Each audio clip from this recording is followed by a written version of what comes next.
Thank you, and sorry about that, folks. Now we have audio. Yeah, unfortunately, when my computer reset, that means that all of my audio settings reset and default to nothing as well. As always, folks, I'm Nerdarchy Stave from Nerdarchy. For nerds, by nerds, welcome. And today we have Juni Ruiz with us. And again, you can introduce yourself and tell people Hi, this about time I'll you. try to make it better. I'm Juni Ruiz. I am a professional DM and D&D content creator.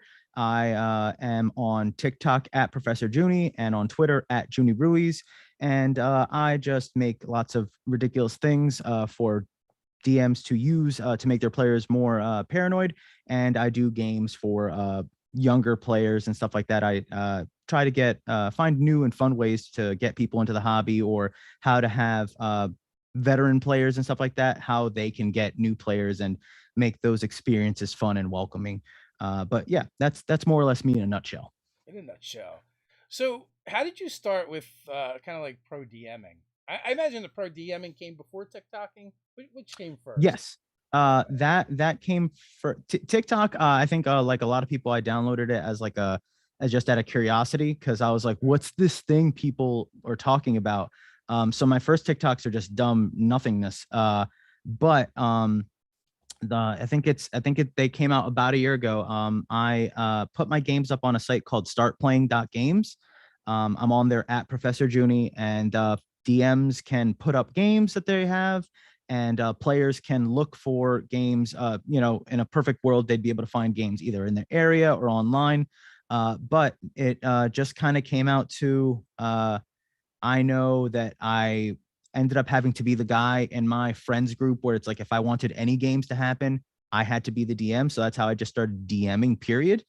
And then I like it. It's when you can't get enough games, it's like, this is my I live vicariously through all the NPCs. So it's just like, Yeah. okay, I can't play, but if I DM a lot, I feel like I'm still technically playing. So it just kind of came to, okay, if I would people be interested in playing with me? And if I'm not doing anything on a Saturday or a Sunday night or a Thursday or something like that, and people are looking to play a game, they book a table with me. And sometimes people go, why pay a DM? But if you've ever brought snacks to your friend's house, if you're playing D&D, or you bought supplies or something like that, or you've bought books and all that stuff, there's a cost somewhere that somebody is footing. But with like my games, they have all the access to all the D&D Beyond content. They're having somebody that's taking the time to give them a session that's tailored to them. And there's stuff that's happening before and after. And there's this investment of like, people shouldn't cancel. Everybody's invested literally into this thing that you're making together. So it just kind of works out. But yeah, I've been doing it for about a year now. It's like on and off with other groups. And then recently I've been doing it with like libraries and doing it for kids and teens. And that's been a whole another fun can of worms, where trying to, instead of hurting adults that are chaotic and ridiculous, literal children that just want pets. That's something I've discovered, that for some reason children always want animals, and they will literally give up any amount of gold that I can give them specifically for animals. I don't use numbers with children. I literally go, oh yeah, they're gonna pay you a little bit. If the numbers are a little bit, a normal amount, or a lot, they're paying you a lot. That's how I do it, instead of giving them numbers. And they're like, yeah, but could I get a red panda though?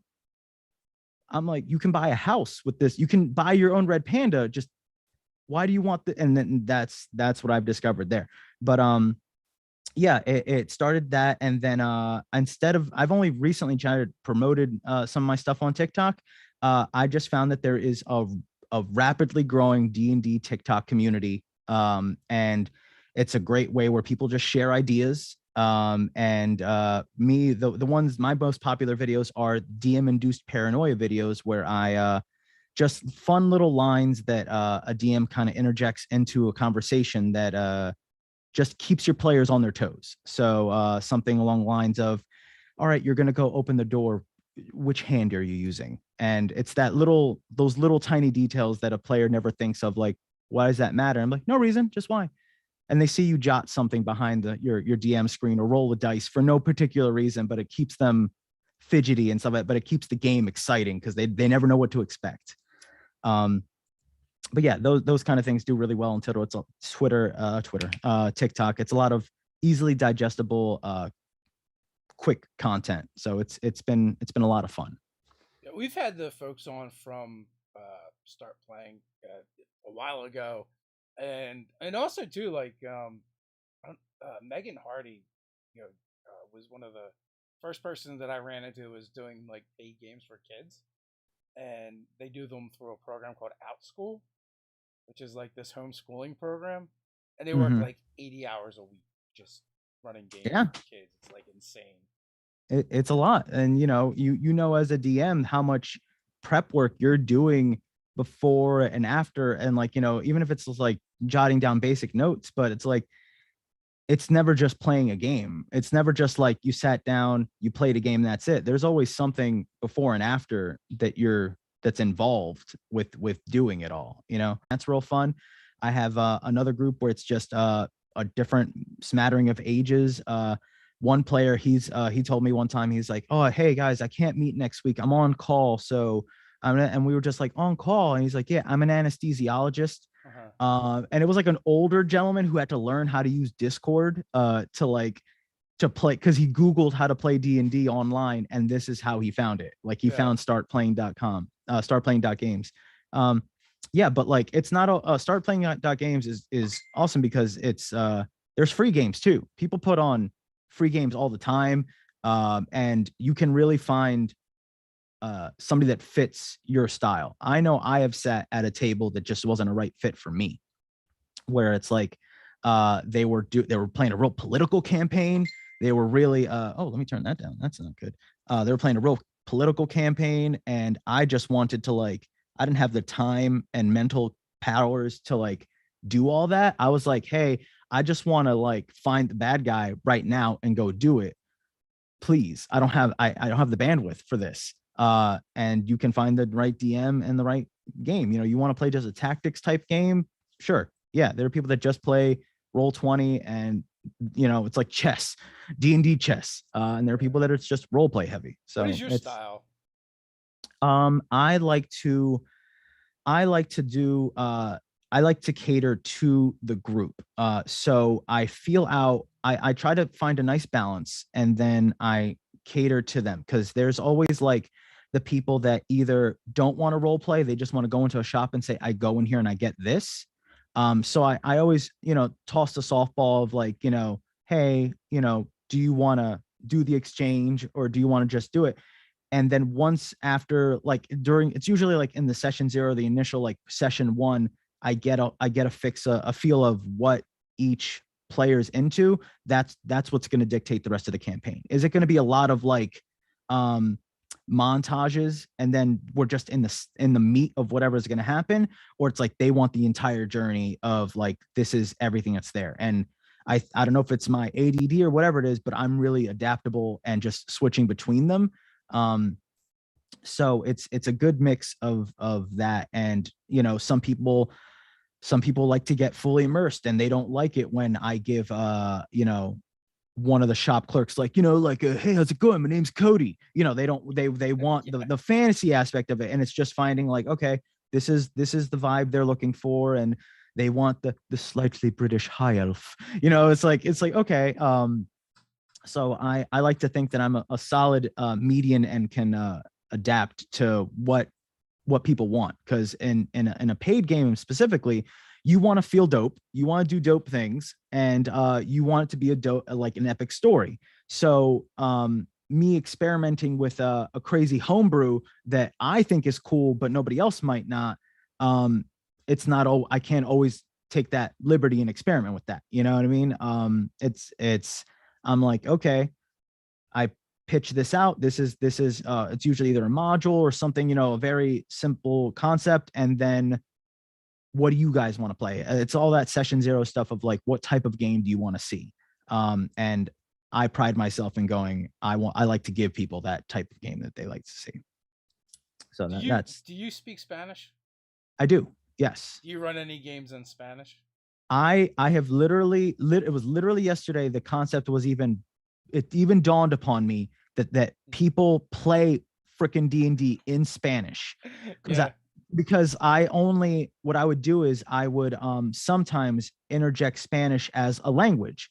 So I'd be like, oh, the giant walks up to you and he says, "Por qué está aquí? ¿Dónde está?" You know, like I'll oh, giant is Spanish in this world, or like Yeah. Elvish or something like that. And it makes it like cool because instead of just like hum num num, like making grunts and like tones, it's a Random language. sounds, So their actual yeah, words.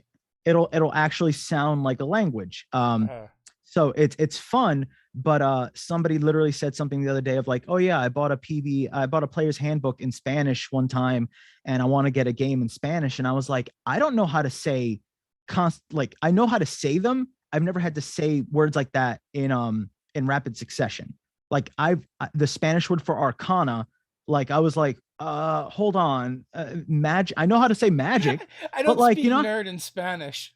yeah, exactly. I work in a library, so I've had to say a lot of book things and like, like directions and casual conversation. But to say like, hey, I want to cast Bigby's hand and drop that kobold into the tar and feathers and slap this guy with, like, you know what I mean? I'm like, how do I gotta think, and it's not gonna be, I can speak fluent in but like, if it's, I'm a DM and I'm like, okay, I know what I have to say, and this is just dialogue. Yeah, I can say that in Spanish, but playing and saying like I rolled it's interesting to think that it shouldn't be interesting because people play it all around the world. But for me, English is my first language. I'm bilingual, but to switch, it's a new idea for me. So No, that's a fun one. you said fluid and fast. Is there any other way than fast? Like, I mean, I Oh don't know yeah. tons and tons of There's people th- that speak Spanish, but I've worked with a lot of people that speak Spanish. there are different dialects. And I found that and this is not like, this is just my personal observation. um and whatever, I'll say, if Puerto Ricans want to fight me on this, they can fight me on this. Puerto Ricans are the hood of Spanish, in my opinion. We speak fast, and I want to say maybe the South, like we cut the ends of our words a lot, like nothing, like the G. So instead of como estás, it'll be como está. um so if I'm speaking Spanish, it's like mira como está, yo estoy, and it'll be like fast like that. We speak a mile a minute. But some of my more South American friends, Mexican friends, they are they enunciate, and they're a little softer. So I can super duper understand them. But when I speak to like Puerto Rican people and the Caribbean people, it's a lot faster and louder. So it's like I can know roughly where somebody is. And if it was me talking in Spanish playing a game, voy a hablar así porque para hacer todo lo que necesito hacer, like I would do it like this. Pero si estoy hablando regular, voy a ir para acá. Entonces, and that would be me, like just like in a casual conversation, just like I'm gonna go over here, bam, bam, bam, bam, bam. But I'd have to think about it because now it's like it's being processed by the DM, by all the players, by an audience. If it was like something that's streamed, I can't just talk into somebody that like my aunt and just like blah, blah, blah, stream of consciousness and they'll piece it together. It's a little differently. But it's definitely something I've that's come up more often recently, and I'd be interested in pursuing it. It's just terrifying Yeah, because one of the people I talked to from one of the Scandinavian countries, I forget which one at this point, it was a while ago. They said they pretty much primarily did all their gaming and RPing in English because it felt weird to do it in their native tongue. interesting. Yeah, yeah. Yeah, Like with I work in with heavy their group or other places. in their group. They all spoke the same language, but they preferred to play D&D in English. So I I don't wonder know. if that's I wonder if that's because like All the books are in that's English too, I guess. that's So what I that yeah, it just kind of makes it easier if like the language that you're absorbing the content and you're just doing it in that language. yeah, I know sometimes I do have to do a little translation in my head, and that sometimes slows down things when I'm trying to like think about what I'm saying. So I wonder if that has something to do with it, like reading and absorbing whatever the spells are or your features are, and then going like, this is how I would say it. I need to change it. yeah. Um, that's interesting. It seemed like they thought they just felt awkward doing like the RP stuff in their native tongue instead of Well, that speaking makes it a English. totally fantasy and foreign realm if you think about it, then, because then it's Yeah, just full blown. They are speaking a foreign language. They're in a yeah. foreign realm, and it just makes it as That different wouldn't as go it. over very well in this country, though. So, No, no, it wouldn't. yeah, I Yeah. worked in heavy construction for 10 years, and most of the crews I worked with were Hispanic or Portuguese. So, but I don't. I was waiting to have my my 13th warrior moment, and it just never came. It's so sad. Apparently, you cannot osmosis a language. It's not a real thing. You can. It's just I know I've seen it, but it was always like at a young age because I grew Uh, up in a very diverse area, and there would be people that would osmosis Spanish because there was just enough people speaking it. That's just how it like it so happened to work. But I know now that like there's words I need to learn, and then I'm like, man, if I was younger, this would be easier. It's like, when you're young, you absorb everything. So like yeah. we just had a baby, so we're just trying to like my wife is speaking Spanish to the baby, wants me to speak Spanish, so that way it's like she gets it now, and now when she's a teenager or an adult, it has to go Well, like I don't know how to say any of that. I so I worked with a woman that was trying to think where she was from. I forget now, but maybe maybe Argentinian, and she was married to a white dude that didn't really speak Spanish. So when they had a baby, what they did is, mommy speaks Spanish and daddy speaks English, and Mm. that was how they did it. And how the kid kind of learned to talk, speak both languages from an early age, which I thought that was kind of interesting. I only learned probably like a dozen words, and most of them are curse words. Uh, That does, I think in any language that's usually how you learn numbers. yeah, Numbers and curse words are the easiest to digest words in a language. um yeah, have you ever experienced it's kind of almost bringing this back to fantasy stuff, have you ever experienced anybody trying to learn like a fantasy language in any of your games? I had one guy that I tried know to like people full that blown drop Elvish in a game. Yeah, I know there's definitely people that do that, and also like Robin, one of our writers, we were at a convention, and we're like, hey, we've never played in one of your games. Why don't you run a one shot for us? And they're like, okay, I'll do it. And so, like during one of the Harp twins were there, and like during one of their performance, they started writing notes for their game, and they were writing their notes in runic, so that so that Nobody could uh, steal it, like. So their significant other was there with them, and was gonna play in the game as well.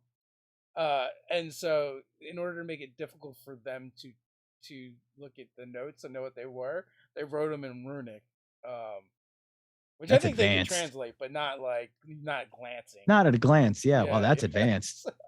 That's hardcore. yeah. That's serious. So people do all kinds of weird things. Yeah, back in I those days, I had a goatee, and they used to call me Chavita. I know if somebody were to look at my DM notes, it Yeah, would look like it's runic. It's just my handwriting is that god awful, and a yeah, yeah. combination of symbols and arrows because I just kind of like go like, yeah, this leads to that, and meh, sure, yeah, that. There we go. My notes from the one campaign I ran that we streamed, the Scarlet Sisterhood, ranged from I think we went from 6th level to 20th level, and it's only Ooh, like 4 pages in a notebook, and like it's just scrawled all over the place, like sometimes sideways, just boxes around different things.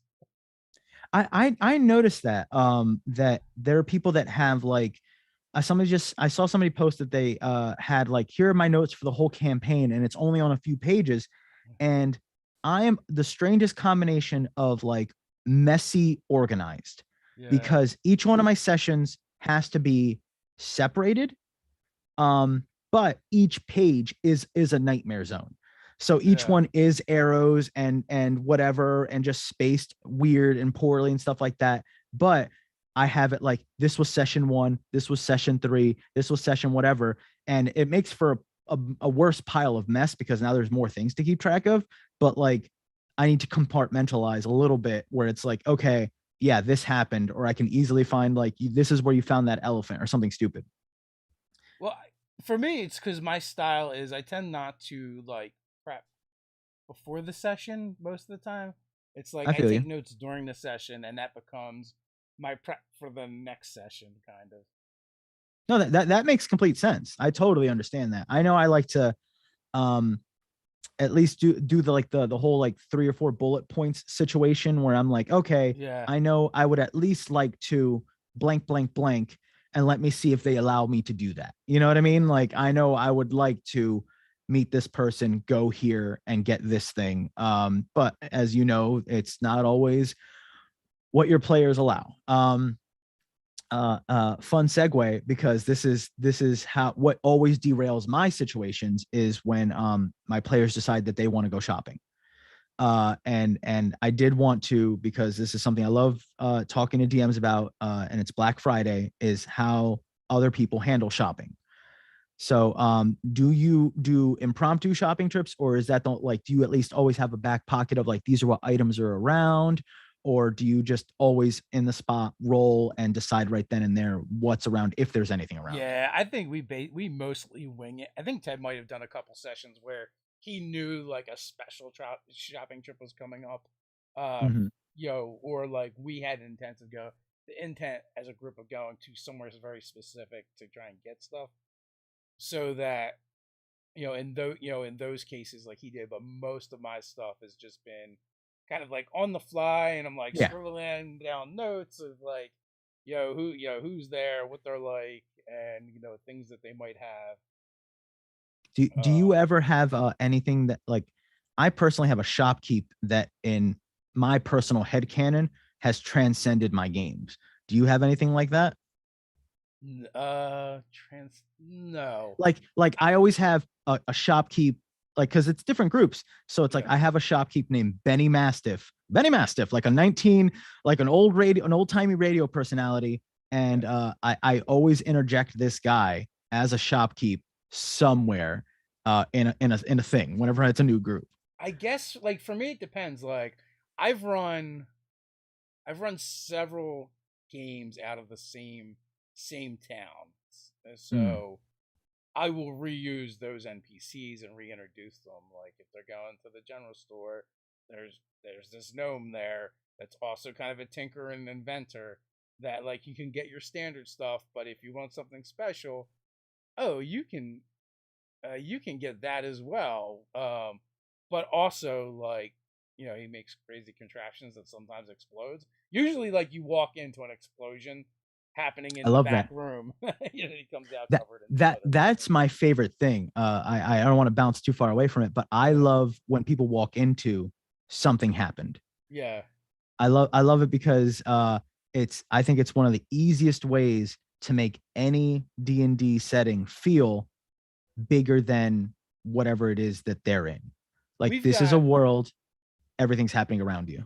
we've got one of the out of the box encounters is there's this merchant called Fibbles, and he's got a shop of a bunch of creatures, and especially for familiars. And yeah, there's a bunch of stories around all of them. Some of them may be true, some of them may be made up. But like Oh, that's fantastic. the thing about that encounter is like you kind of walk into, it was supposed to be a gazer kind of escaped and wreaking havoc. But that's not an SRD monster, so we had to make a new monster. So we have I think we call it an Acolytor or something like that, but it's basically like a big eyeball on spider legs. Oh, Instead, that's a is like nightmare. wreaking havoc. That is a nightmare. Yeah, it is. It is one of the images that we've shared in the past that people like seem to really like. I know for my around like walking in moments. I did a TikTok on this, and it's just having like little pieces of like phrases or dialogues. Yeah, So whenever somebody walks in on just that thing, and then you never fully flesh it out or explain it. So yeah. somebody walks in, it's just like I'm telling you, the pants were gone. Hey, what can I do for you guys? And then like that's all they get, and they're gonna always be Oh my! going, I "What was can't believe happening you just with said that that because story?" in my mind I was just thinking, it would be funny to have like a wizard or somebody in their small clothes, chasing after animated pants as people walk in. Yeah, like it's just those little things, and it's just like, how'd you lose your pants? It's like, oh, I don't have time for that. What can I do for you? And then it's just like, but they know stuff is always happening around them, no matter what. Oh God, for going to the shop, do you use like generators like to make what is it? I like to use I like to give people random potions because I'm a glutton for punishment. So my Benny Mastiff character, he sells a friend of mine. I know this is probably from something, but he put me onto discount potions with a B, not the letter P. Discount potions, and they're half the cost of potions, and they heal for 1d4, but they do something random, and you know ahead of time, but it's like you roll on a thing. So it's like I typed in like random potion generator, and it's a sweet site that gives you the color of the bottle, the color of the liquid, and what it does. And it could be you tell the truth for an hour. You can see in the dark. I think one time it said something like your magic power is amplified. So it's some things are kind of like, how would you apply it? And I had to come up on the spot how I would roll that into a game. I think I did it where the warlock in question, I was like, sometimes you hear the whispers of your patron, but now you feel like you hear him directly next to you, and he's like, hey, we got to do this. And I think I gave him like double the damage die or something like that. Like he's the closest he's ever going to be. But like, I guess I like to randomize a lot of aspects for my game, and it's a part laziness, part I like being surprised too. It's weird because like I also like not knowing 100% where everything's gonna go. So, question about that: do you Yeah. roll, or do you have your players roll? More times than not, I have them roll. There when it comes to like the potion generator, that's just like I click a button and it makes it. Yeah. Since like if I'm in like an Icewind Dale setting, I have a few games that are there. I do have them roll to see like things are sparse, things may or may not be there. Is a guy there? And then if they roll high enough, maybe he's there or not. Because it's just something. Everything travels. That's how I kind of like make it work in that setting. But if I'm like, okay, normal shop, yeah, I might use like the DMG or Xanathars or something like that. If it's like just an everyday quick thing. If they're trying to drop serious loot, like, and they're trying to like, these are like, big reward items or something that I feel is going to be more impactful. I do try to get like wish lists from my players, like during or beforehand. Because like I said, I do a lot of games where like I want them to live their best life as far as like the characters are concerned. So if it's like they're looking for, a flying broom, if they roll high enough one time, or if there's a situation where it makes sense to interject it, that might be where I drop it. So I do wish lists and stuff like that. But for like a lot of little things, I've had more than once like ever smoking bottles and like what do you call it? I'm trying to think of all the little things that I've just had because they've just rolled all those common items. I'm very liberal with common magic items. Yeah. Probably to a fault. So one of our patrons, they have a website called 5e Magic Shop, right? And it's just basically it's a random site that generates magic item shops and like prices and what's there and stuff like that. And then also I use Don John for a lot of things as well. Oh like yeah. everybody else, I think. But I forgot the name of the site, so I just Google magic item shop, and it's funny like those two, like their shop is their website is number one and number two is Don John, for their chart for generating magic items or magic shops, and then below it there's a map, a local map to me with stores. Oh, that's hilarious. Yeah. What's the closest one to you? So in Cherry Hill, you have a magic shop, you have a Sacred Power Witchcraft shop. Well, that one doesn't have any information. That's weird. And there's also a Main Street Magic shop, and that one also is not saying exactly where it's at either. But that's That'll be kind of fun for a funny. local game. That'll be definitely fun for a local game for you. If you like ever went, just like you go over and you see a sign that says Main Street Magic Shop, and it's Yeah. just literally you just interject your local establishments into your game. Well, I play. I run a Monster of the Week game. And in fact, I'll be running it Ooh. tomorrow. I think that's gonna be our final session. We're gonna switch things up. But like, I'll give them a location, and someone will like Google it, and they're like, "Wait a minute, that's a real place." I'm like, "Yeah, I know, I It's live there." Like, always a real place. yeah, yeah.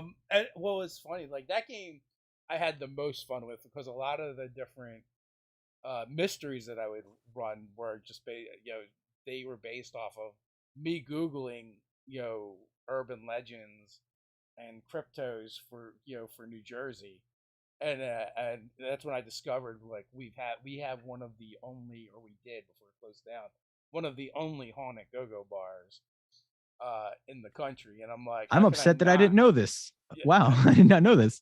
I didn't know it either. I'm like, how can I not run a mystery around that? I And it's I supposed to be haunted by like actual gangsters uh as well. So, Oh, that's fantastic. yeah. I did not know that there were so many weird things in the area because like I work in a library, so I work in a children's department, and one of the more popular books are like they're like weird New Jersey books. Yeah. And I didn't know that there was enough things to fill books. You know what I mean? So it's just like the Oh, Jersey Devil, the there's a Pine lot. Barrens, and all these places. Yeah, but well, like me, I'm a sweet summer child. I never Yeah. think about it. So I'm just like, oh dang, there's all these places.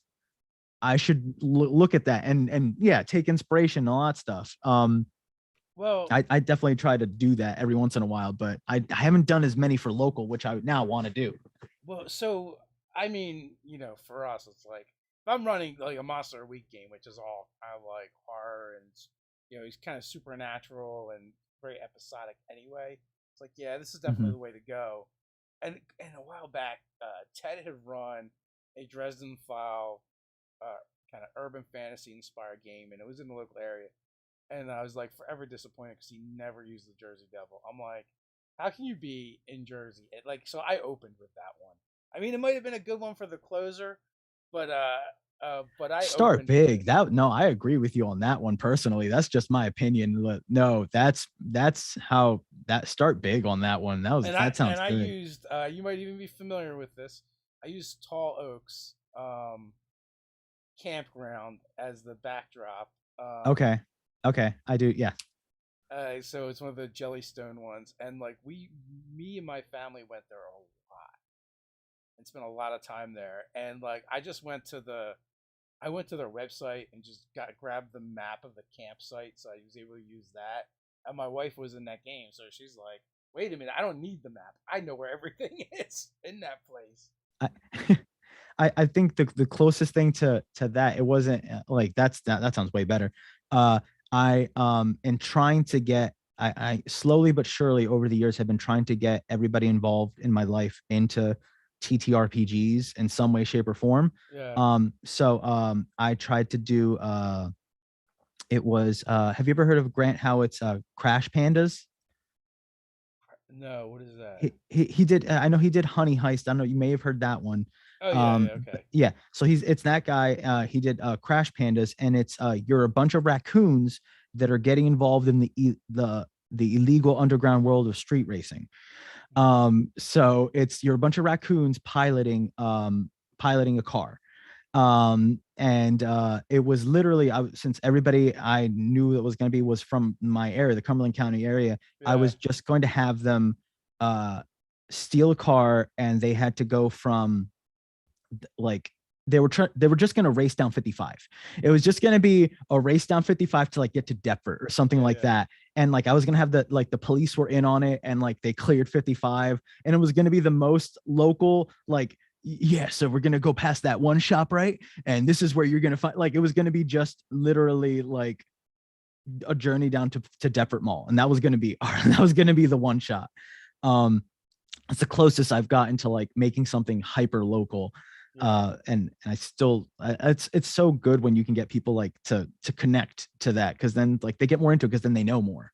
Yeah, well, it's funny because like we started that campaign virtually Hmm. during the pandemic, and then like once everyone was all vaccinated up, we finally got together in person. So the first time I ran that game, like one of the big things that happened in the game was like um they have they have Fay Monday donuts and coffee, where the Fae show Okay. up and like drop awesome donuts. And they had a problem with the donuts where they're very meh, and they had to like that was one of the mysteries, like having to figure that out. So Find out why the because donuts were meh. yeah, they were meh, just not they weren't bad, they weren't terrible, they just weren't great. And they were also Wouldn't go very for it like again. You wouldn't go for a it was second one, like maybe. someone sucked all the color out of them, so they weren't like vibrant the way they usually were. So like they were on a way to another mystery while that was still like going on, and so they stopped at a local bakery in Westmont called McMillan's, which some of us are from there, so we like it's pretty familiar to us. So when we ran the first first session in person, I went there and got everyone a box of their own donuts. Like they had these cream donuts that they're kind of known for. Okay. And then and at first I called the bakery. I'm like, hey, I got like a kind of an odd request. Is there any way I can have you guys like put sprinkles on them or hit them with some colorful gel? And no lie, the person that answered the phone, their name was Karen, and they're like, no, Love no, it. they can't do that. and, My and God. it's funny because like one of the guys in the game is like, yeah, that definitely sounds like something they would say there. So we went and got like our own sprinkles and gels and stuff, and my wife like decorated them. And yeah, so we showed up with way too much sugar at that game, but it's just like you can do cool and fun things like that. And also like the organization they work for is called Pickle, because before we got into that game, we're like discussing what our next game is going to be, and when we finally meet in person, we still haven't done it yet, but there is a place in, I think it's either Haddon Heights or Haddonfield, I think it's Haddon Heights, where they serve these like sandwiches, but they don't use bread. They're on giant pickles that they slice open and pack I in have like heard of this. yeah, Yes. yeah. Yes. And I know exactly what you're saying. Yes. me and Steph had gone and got those before, so we've been talking about it. And then like But you afterwards, had I'm like, one? You had one of them? yeah, they were very good. So is it like a sandwich? It's like It's like a sandwich, and they're like big, right? And not they like a come, burger is what I'm saying. Like it's like, it's like it's long, like deli a meat and torpedo roll, like a torpedo roll. okay. I know what they Okay. do is so what they'll do when you get them, right? It's like I guess like the pickle is like pretty big, and Yeah. then they cut them into sections, and then they toothpick them because otherwise it's a pickle. But yeah, it was really good. So we had been talking about that after the session, and then like other people in the game are like looking it up and like, oh man, we got to do this sometime. And so like when we went into the next game, like that's it, that's the organization we work for. And then we had to come up with like the acronym for pickle.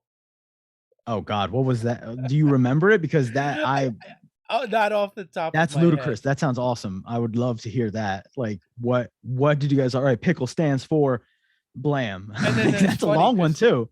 because it's funny because then like everything they would do with that organization, like so they decided it's a local organization or that local office, and they have their secret base is in Camden beneath the aquarium. So Oh, and then that's fantastic. all the sub levels are like different acronyms. That's fantastic. Yeah. Another local another tie-in. I love that though. Oh yeah, That's like fantastic. most of the stuff we did, even like I ran a pre-written adventure, and it takes place in a church. Well, during one of their adventures, actually the Go-Go Bar one, they like scouted out the churches in the area to kind of see like if there was a tie-in, and so I just reused one of those churches for that. So like, and they're kind of familiar with it, and they kind of like had like an idea. of of what was going on there, and they like had encountered the pastor from that church already. Oh, that's So fun. yeah, yeah, Did and they it's like did they almost do a just lot like of cheating as a metagaming? GM, right? No, no. Because it makes it so much easier. Yeah, and you know what I mean? And when you do that, in my opinion, when you can pull from something like that, you can be more descriptive because you do know it. Yeah, And instead of like, trying to like full blown come up with something and hope it all makes sense, like you literally know a color or a smell or a sound or something like that, or like the things surrounding it to make it feel more real. And if you don't, and you do give it where it's a real world like tie-in or something like that, they're filling the gaps. So even if you were lazy and just kind of made it that they were able to connect the dots to the church, if they had any sort of connection to that church, they're filling in those gaps. I love yeah. doing setting up so that the players can do the rest of the heavy lifting imagination wise, because then it's just like, all right, it's here, and they're like, oh, I know what this smells like, I know what this whatever is like, and they're doing the rest of that for me, and I can keep focusing on moving things forward and keeping it going. And it's definitely a great tool. Like that's one of the advantages of playing that type of game, right? So playing a modern game. You can't, it doesn't work as well for other, for fantasy games obviously. But Yeah, for the modern game, it works perfectly. for for your games that are a little more fantasy oriented, do you try to stick more to that element, or do you allow the bleed in of pop culture and things that maybe are not like there are people that always talk about like fantasy versions of things, so like Yeah. like a fantasy Applebee's, a fantasy Costco from like Adventure Zone, like things like that. Do you Nah, allow a we lot of totally bleed in? like total. We're not purists anymore. Once upon a time, maybe, but not anymore. Like Gotcha. after doing that for a couple decades, it's like it kind of got old. I did find the acronym Oh, awesome. Yeah, no, late on me. Yeah, Paranormal Investigative Criminal Enforcement and Location. that's so good. So it's not like straight up That's pickle, but fantastic. yeah, but it No, no, kind I, of I works. was I was hoping it would be like PIKL, like pickle, like you know what I mean. Yeah, If yeah, it was shorter, that would have been funny. But you went the long way, so that's yeah. still impressive because I would have gone like a much shorter route on that one. So that kudos to y'all on that. So we have sub level 3, which is PERD, Paranormal Enhancement Research and Development. They refer to it as the PERD cage. That's Uh, oh, that's good. and then Chad is Creature and Human Acquisition Department. It's their HR. What? They have an HR? That's Of good. course, it's government is a government company. You gotta. Correct. No, you're right.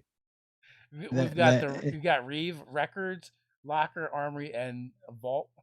So that's good too. Dang, these are fire. yeah, like some GMs spend a lot of time figuring out their encounters and their NPCs. I'm like, nah. How many acronyms can I How come many up with? acronyms could I get? Now Yeah, that's I respect that. yeah. I I don't keep know if thinking it's of very like dumb ways. substantive, but I keep thinking whatever. of dumb ways to like, make people think about things that aren't going to happen, instead of create what is it? I think of Creating the things things that that are are, gonna happen. yeah, I think of things that derail stuff and whatever, and then I get mad at them for going on the tangents, but I'm the one that created it. So me saying the things to make them paranoid, like what is it? The one like one of my popular things right now is like the person's counting and they count four, but there's a party of three and they get paranoid. It's like, oh, all five of you, no, like all five of you, you can see your breath. And they're like, there's only four of us. What? And there's that freak out. Yeah. But I'm like, I don't need to say that, but I'm like, oh, I want them to keep thinking that something's always constantly going to happen and things like that. What else? Like I do you come up with pointless NPCs? Like ones that are like not they prompted you and not that like you whether or not they may or may not like, be relevant, but like I keep coming up with joke NPCs Uh huh. for just to do it because I think it's funny. But then I'm like, oh no, they're going to accidentally love this person, and now this person's going to be real, and I have to actually deal with them. Um, so like what is it? I know I want to do something where it was like it's somebody's little brother, where I did this bit where it was they're in the middle of like a really dangerous situation, and everybody is getting ready to go into some goblin camp, dragon's lair, whatever the situation is. And then like a portal comes up, magic door, gate, whatever the situation is. Somebody comes out with a small child, and it's somebody's mother. And they're just like, oh, hey, can you watch Brandon while I do some errands? And they're going to drop a really sticky kid. And then the party's responsible for this session being in charge of this really sticky kid. This does not help further the plot. It's literally just making things more complicated for them and me, but it's where my brain power goes. Not thinking of the valuable, important plot points, mapping sessions out ahead of time, consequences, relevant NPCs. I'm thinking of sticky children and deities that mess with like time and stuff like that. This was one of my more popular things, and I'm curious how you would handle it. I would drop a deity in a game where if it's like somebody's cleric or warlock or paladin patron of some sort, and then just they come up with a cake and they go happy birthday. They go happy birthday to one of the players, and then I ask the player in real life, is it your character's birthday? And if it is, that's a considerate deity. Maybe the cake has like a cool bonus or something like that. But if it isn't, do you tell your patron that they're wrong? Or do you go with the lie? Is it a test? Is it not? And the big consequences of it is if they tell their patron they're wrong, that the patron gets embarrassed and goes, no, today's your birthday. And then I hit the player with, when was your birthday? And then all of a sudden it's that day. And if it's in 2 months, or if it was 2 months ago, time jump. And then if you were in the middle of doing something and now 2 months have passed and you were having to do something, the deity has just fast forwarded time to it being your birthday and what the ramifications of, but like, that's really elaborate for no reason. And I've thought of this really huge thing. And now I'm like, I can't wait to drop birthday deity. And I'm like, why? Why would I want to derail everything to such a degree for the sake of like this hilarious time jump? But that's my you, thing. Sir, are a lord of chaos. I'm not proud of it. I consider myself to be a good person, and I like making sure everybody has fun. But at the same time, I'm that's my element. Chaos and nightmare. We're doing one of the things. Shameless plug. We're doing an actual play called Running Feywild coming up this year. It's on the Nat Fun One channel, and there is the whole time we're trying to figure out what I'm going to do. And the only thing I keep jumping back to is, what if I'm a wild soul sorcerer, and instead of the DM deciding when my wild magic triggers, it's the chat, or it's the patrons, or it's everything else. And that's a nightmare, especially if you're trying to do like a play where like a live play where everybody's watching, you know what I mean? It's okay. Yeah. I'm going to put on a good show. Huh? It's Nat One Fun is the YouTube channel, Nat One Fun. So it'll be a podcast on their Twitch, and it'll also be on their YouTube channel.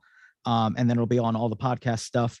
But we got a lot of dope people. There's Pooja, there is Taylor. Oh my God, Taylor is on the Backwater Bastards. There's a bunch of he assembled a really dope cast, and I have imposter syndrome because I think as far as being in the TTRPG space, I'm not as known as some other people. Like I said, I watch your stuff all the time. So like, you responding to me, I was like fangirling a little bit, because it's just like people look at follower accounts, but not like the networking interactions and all the other things you do. And TikTok, some people don't acknowledge TikTok as existing. But what is this thing you speak of? yeah, this thing. But there are 5,000 plus people on TikTok that have hit follow because they want to see more of my nonsense. So that's a thing that exists. TikTok is very interesting. I feel like TikTok is one of the more innovative things to happen to D&D since maybe Critical Role. Just because like they're having different conversations over there, and To Yes. me, the biggest thing, like, there is yet to be any like real penetration with the D&D space, the RPG space at the higher level for um for marginalized groups, but over there on TikTok, it's like Yeah. super diverse, super inclusive, and also skews really young too. Which is Yes. all great things for the hobby to grow, right? Like you need more, you need fresh blood all the time. And I didn't know. I didn't realize the difference between veterans that have been since like three third edition and like or earlier, and that play so many different things. I have realized that I'm a 5e baby.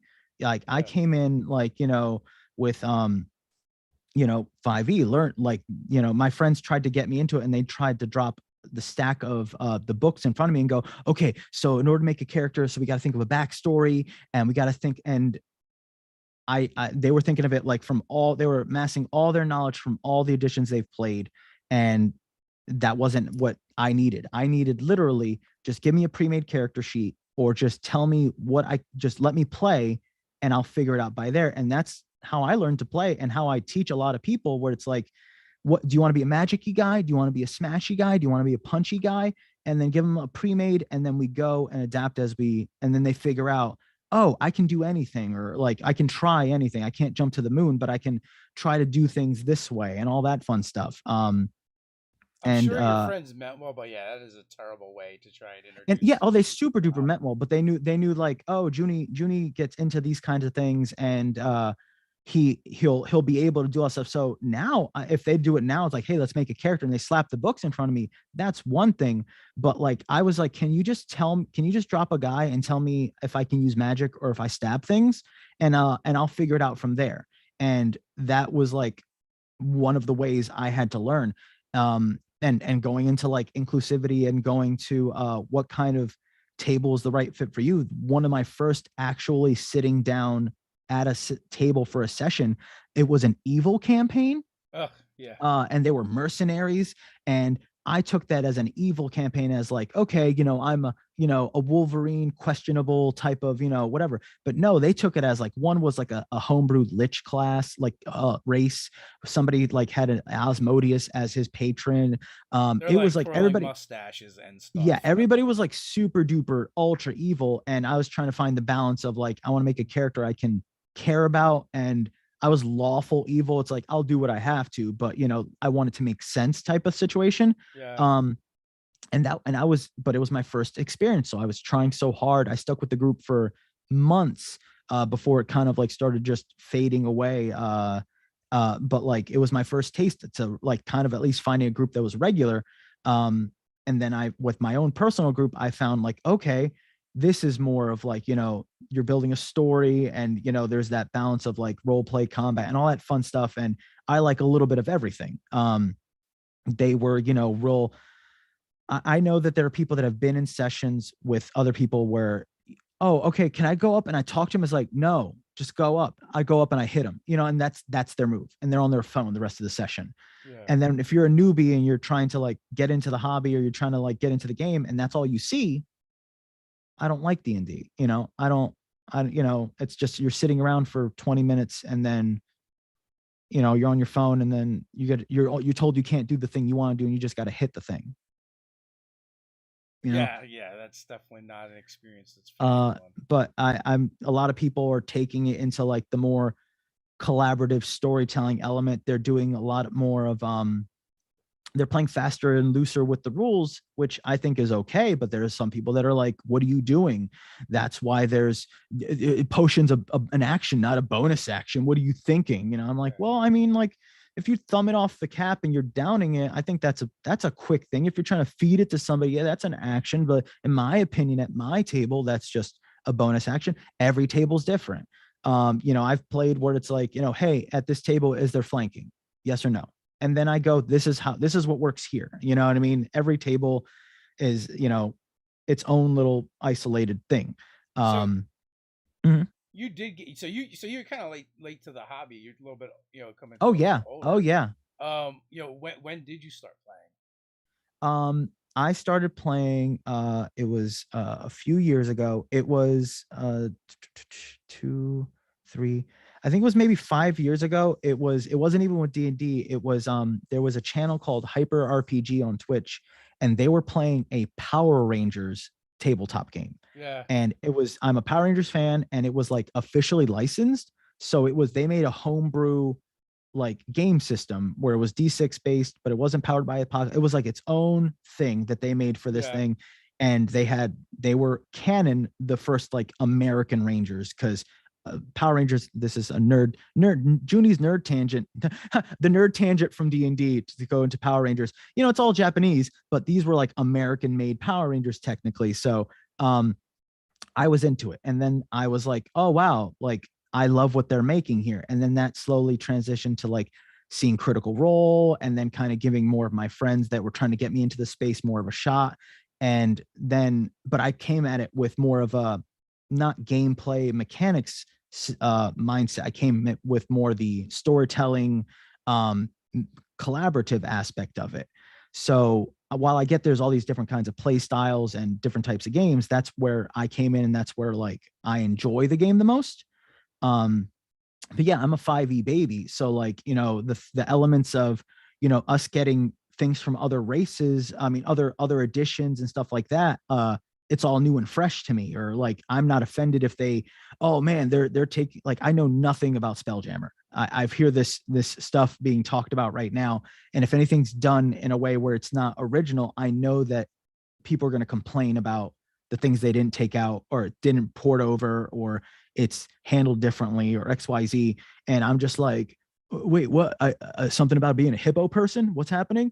Because I'm coming in completely fresh faced on all that. Yeah. Uh, So, are you but excited about the 5e Power Rangers game? uh, it, I read that they weren't going to. Yes, and then I thought I read something that they were going to go with a not 100% based off, like they were changing the mechanics, almost like it's its own thing type thing. It's compatible, They are. but They are. they changed it. I am still ultra down for it.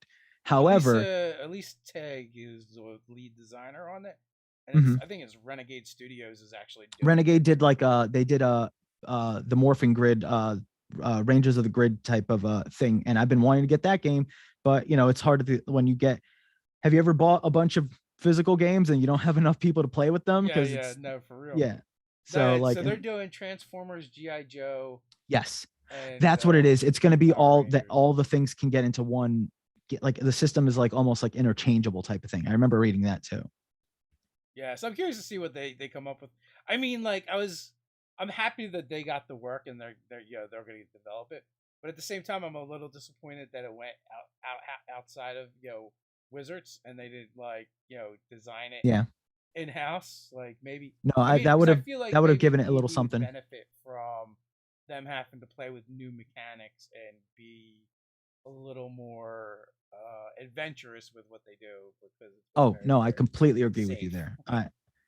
And it's one of those things too where it's like they own it, so like they can do Magic the Gathering type things and content and stuff like that. I don't really play Magic, so when we do when there's Theros came out, and when Strixhaven's coming out, like, you know, there are people that are just like they're gonna get things that I'm not. But like, man, if they had Power Rangers, if they did something Power Rangersy, like that would have been, they're catering to me. They would have been Yeah. they would have gotten a lot of me nerds in that one. Yeah, like so, like I like all the Magic the Gatherings. I've never played a game of Magic the Gathering. Maybe once. I don't know. I've never owned the So cards. someone in the chat commented on it about it being the hyper RPG. It was called Power Rangers Hyper Force. And he pointed out that yes, Jason David Frank showed up on the Yeah, the actual Green Power Ranger. That live show did so much for me to show me about Yeah, TTRPGs, because they had original Rangers appear guest star as themselves, as the Rangers that they portrayed. And for them it was wild because there was no script. They just yeah. had to be themselves. And I don't know, did you ever follow like Power Rangers in the comic books? Because the comic books are crazy. No, not really. I mean, like it was a little after my time. Okay. Because the Green Ranger, that whole thing that they did in the far as the comics go, there is a reality where he becomes like the big bad.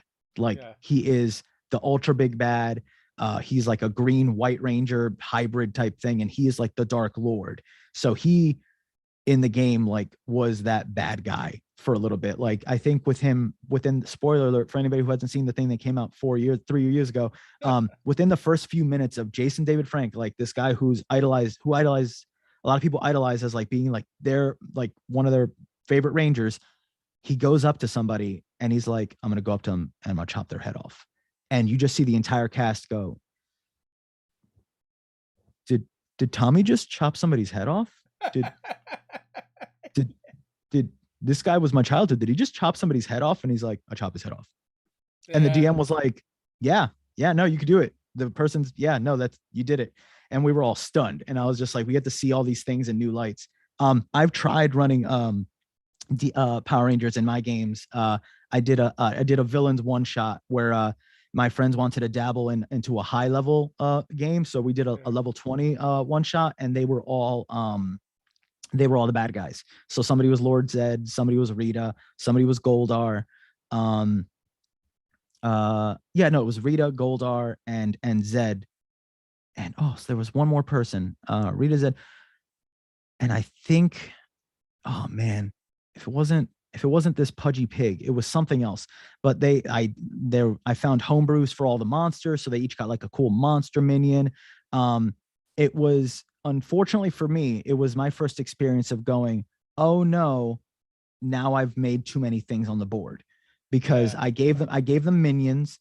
I let them summon putties like these. There's little disposable minions, but they were fighting a Tarrasque, so it was they had to like use like it was a big war game at that point. It was a big like battle of like everything's being tossed at this giant behemoth type of thing. But Sometimes it we was, live, we learn. oh yes, yeah. Uh,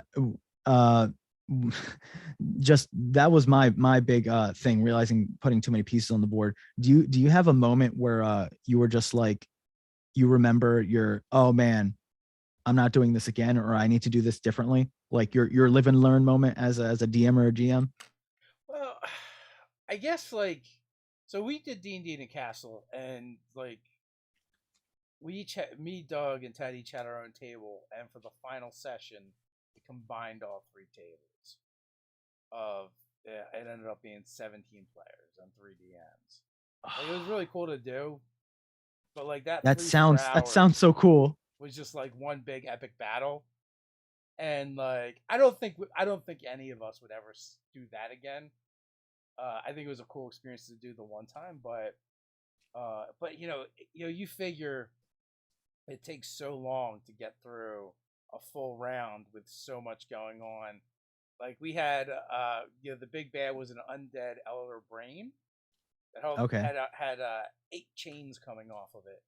Each one was attached to a shield guardian, Oh my and god. we just let their effects stack.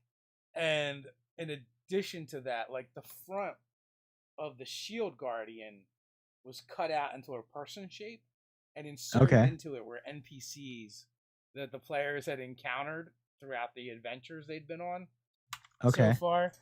So and so there was that, and it was like super cool and epic, but it was a lot to do, and yeah, doing that again with hindsight, like, maybe not the best. I've been experimenting with consolidating consolidating roles recently, Uh-huh. and to varying degrees of success, because it's, I don't want to ever take away like from players, like, the ability to like jump in and do more things, but I have been doing more of like almost like a skill check, like this one role accomplishes like a whole bunch of things in one shot type of situation. Yeah.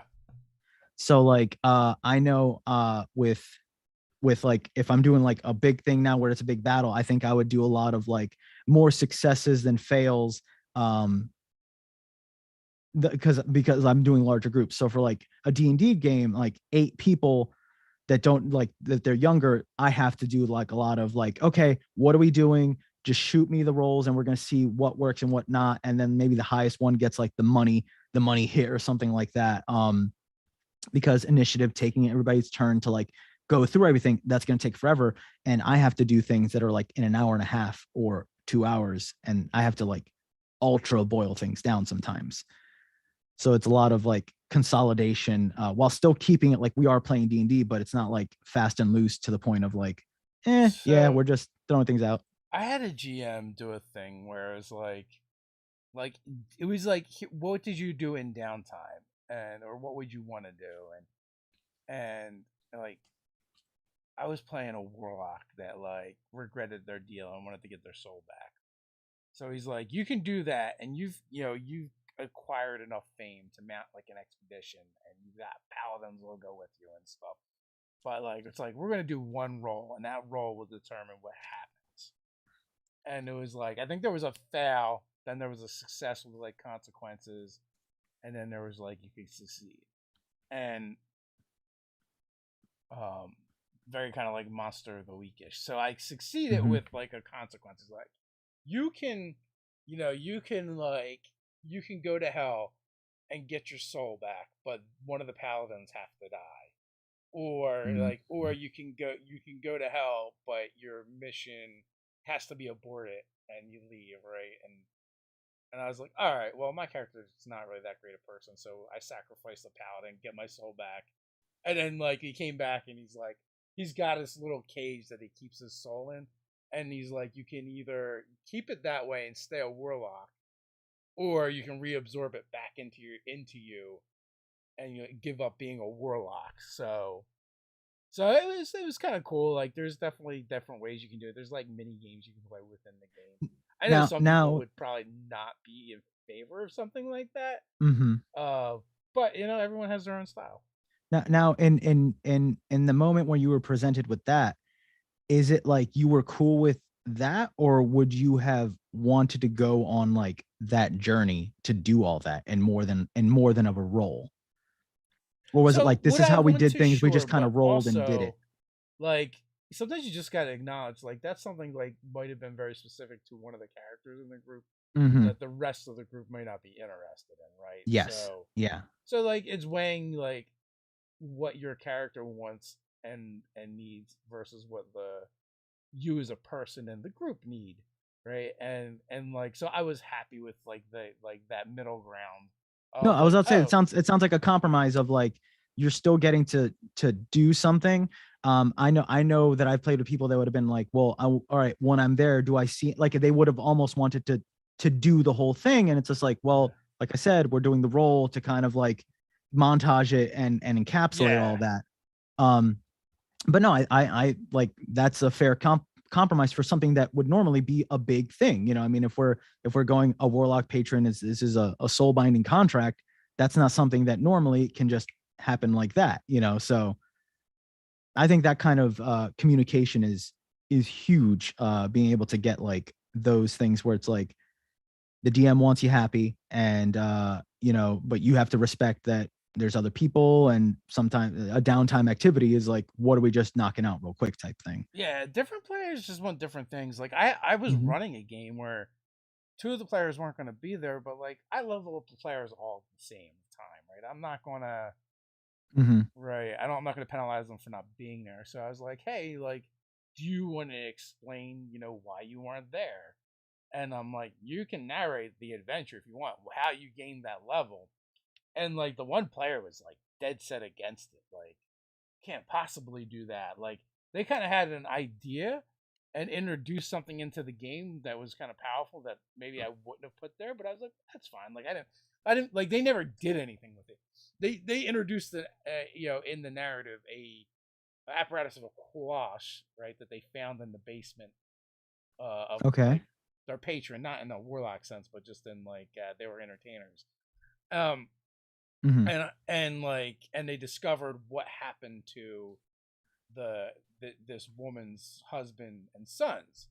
And I was like, you could totally, if you wanted to totally come back and tell the party that you had this Scooby-Doo adventure that involved taking this this thing down to the bottom of the lake and coming, back, and how you escaped an obelisk or whatever, I'd be completely cool with it. But they're like, nah, we just licked the slime on the wall and accidentally locked ourselves in and got hot. There were also I don't do you know what a juggalo is? Because I didn't know what a Yes. juggalo was Yes. when I Yes, I started do. this game. But they're like, we want to play goblins, but they're juggalos, which Oh like God, that that's was a fun. whole kind of education, which did kind of There's a lower. culture. There's a whole culture Yeah, yeah. revolving around that. Yeah. My estimation and feelings towards humanity did lower a little bit after that journey.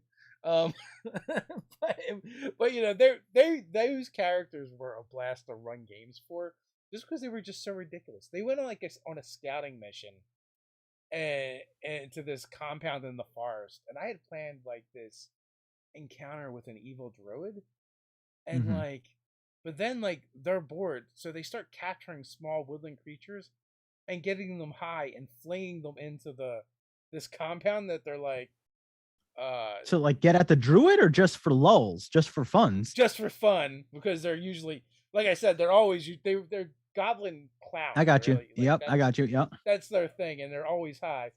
So like they're just doing it to entertain themselves while they're like staking out this compound, and I'm like, I didn't even need an evil druid. I could have just used a normal druid because you guys are But so you put all ridiculous. this effort into creating something that didn't get used. Yeah, no, No, I it got used, but it got like used, but in the way you had intended for it to go, was it didn't go completely that. unnecessary. Yeah. That's fantastic. That's so Yeah, good. yeah. Players do weird things in their games. So I I think we're past the hour mark. It's hard to tell because oh we had a weird oh start yeah, man. today. Sorry about that. No, don't I don't. you don't need to apologize. I've enjoyed chatting with you, but if you'd be so kind to kind of wrap things up with your final thoughts, and we'll head on out. Yeah. So thanks for having me here. Appreciate the time to just chit chat and talk D&D and fun things. For those of you that don't know me, I'm Juni Ruiz. I'm at Juni Ruiz on Twitter. I am at Professor Juni on TikTok, and also I am a DM for hire on a site called startplaying.games. You can find me on at Professor Juni there as well. But yeah, I do a lot of fun, ridiculous videos on TikTok, and just like engaging with different people in the TTRPG community. So yeah, if you ever want to talk nerdy stuff, reach out to me. I'm always down. So And the links are in the description, as always, yep, to make it easy for you. juniruiz.com/links, and that'll have all my fun places you can find me. For sure. So with that, until next time, everyone, stay nerdy.